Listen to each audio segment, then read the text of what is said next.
For our next exercise, you need to know a few expressions, so let me explain them. The first one is lovesick. If you're lovesick, then you feel sad because the person you love is not with you. Maybe they're far away, maybe they've left you, probably for another person. That's why you're lovesick. Second expression is lightheaded. If you're lightheaded, it's a feeling of being dizzy, unsteady on your feet, probably because you're sick, or maybe you've drunk too much, or perhaps you haven't eaten a lot. So if you're lightheaded, you feel a little dizzy. You often feel lightheaded if you stand up too quickly. Do you know that feeling? That's lightheaded. The next expression is lost and found. Lost and found is a place, a department. It's where things that are found are taken, with the hopes that the owners will come and collect them. So if you lost something at the airport or a train station or a nightclub, you can go to the lost and found. You can ask someone, "Excuse me, where's the lost and found?" Another expression is live and let live. We say this to mean that you can live your life peacefully and let others live their life peacefully. You live the way you want and let others live the way they want, and then there are no problems. Live and let live. Low end. Low end is a way to describe things that are inexpensive. The opposite is high end. So if you're talking about technology or cars or appliances, they can be high end or low end. Low end is not very expensive. The final expression is a lucky charm. This is an object that you believe brings luck to you. For Americans, a lucky charm is often a rabbit's foot for some reason. Exercise 4. Choose the correct expression to complete the statement. You read the statement to yourself, and then I'll tell you the answer.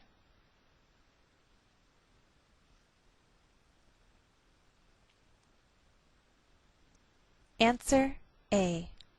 Ever since Logan went off to college, Lee has been lovesick. 2.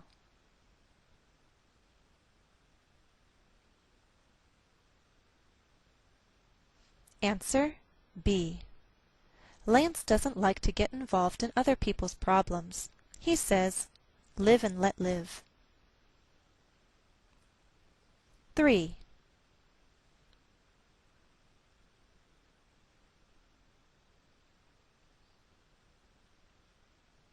Answer B.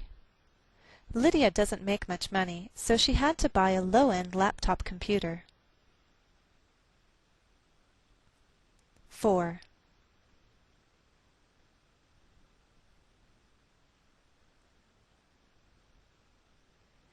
Answer B. Lucas felt lightheaded because he hadn't eaten anything since the day before. 5.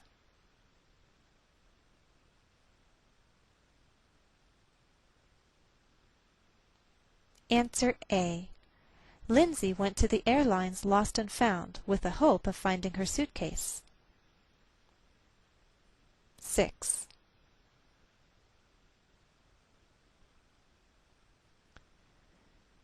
Answer B. Liam always carries an old penny in his pocket. Liam says it's his lucky charm.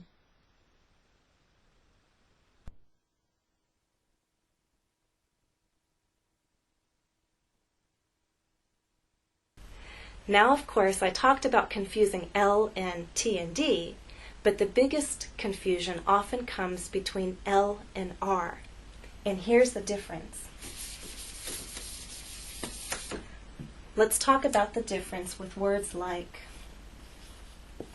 lap and rap. Rap, you know, is the kind of music, and lap is your upper front legs. When you sit down, you can put a small child on your lap, or a cat can sit on your lap. Lap is made like laugh. The tip of your tongue is against that bump, and then it drops down to make the vowel ah. Okay? But with rap, Your tongue never touches the bump. It never touches any part of the roof of your mouth. It comes close, but it doesn't touch. That's the biggest difference. The rest of your tongue is pulled back. It's like in a small, tight ball. The tongue is more tense for rap, for R, than it is for lap, L. Got it? Again, the position of your tongue is a little different. The tip of your tongue for L and lap touches that bump and the sides are down. With R and rap, the tip of your tongue goes up towards that bump, but it doesn't touch.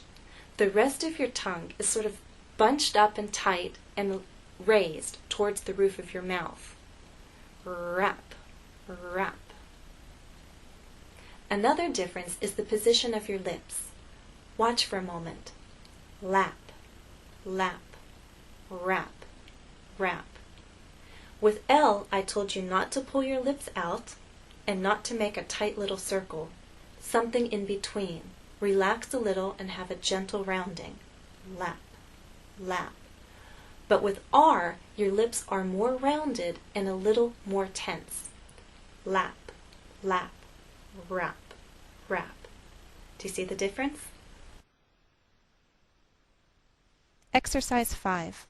Listen and identify the statement you hear. For example, can you lock it?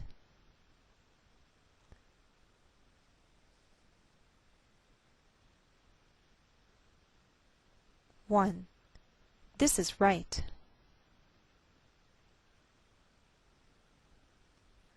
2. Will you read? 3.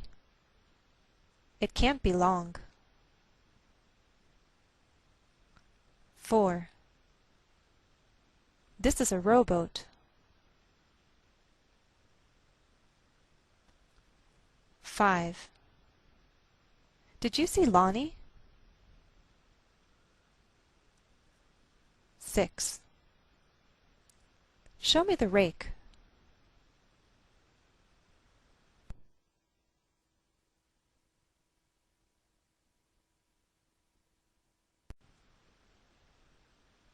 Exercise 6.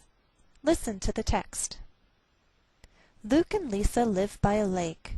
They live at the end of a long lane. They like to eat lunch on their lawn. They love looking at the leaves on the trees and listening to the loons on the lake. They love the life they live. Do you know these words? Lane, a narrow road. Lawn, an area of grass around a building.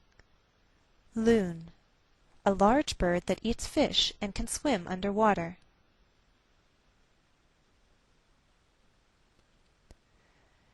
Let's see how well you remember the text. I'll read the text, and you put the words in. Luke and Lisa live by a lake. They live at the end of a long lane. They like to eat lunch on their lawn. They love looking at the leaves on the trees and listening to the loons on the lake. They love the life they live. Now let's read the text one more time, sentence by sentence. I'll read a sentence and you repeat after me. Luke and Lisa live by a lake. They live at the end of a long lane.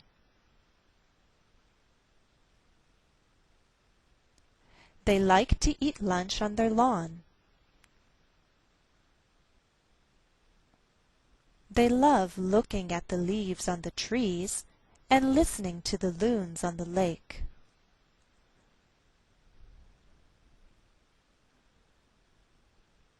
They love the life they live. That's the end of part 1. Be sure to check out the other parts so we can finish our practice of L. We'll look at L in the middle of words and at the end of words. See you then.